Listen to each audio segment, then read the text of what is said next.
There's been a lot of talk about ad load from NBC, from Fox, in terms of lower ad loads in programming and some of the original programming to roll out over time, and some of the, not in everything, of course. What are your thoughts as a buyer about ad load and that scenario? Yeah, I think it's a really complicated challenge that the industry's in right now. I think that a number of networks have been very vocal and in many cases very right about one of the challenges that exists in the marketplace today, which is consumers have lots of access to content in non-ad supported environments, and they are increasingly gravitating to those platforms because the experience is better, the aggregation of content is monstrous, and it's a really easy and enjoyable experience for them.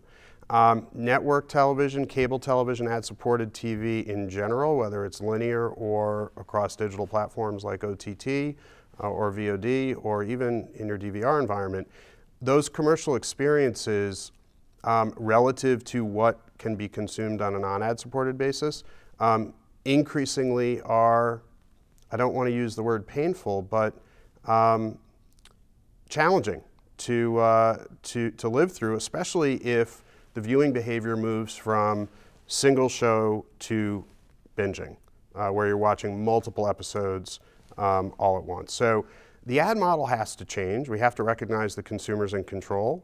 And I think the initiatives that networks are taking to really address clutter, ad pod length, and some of the format issues with regards to traditional 15s and 30s potentially being replaced by other more innovative formats are what's needed. The challenge is going to be how they make a payout, because if you decrease inventory, there's an immediate challenge related to revenue.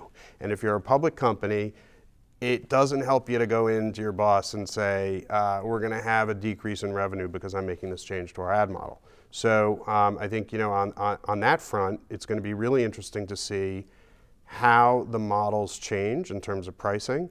And I think from the advertiser and buy side,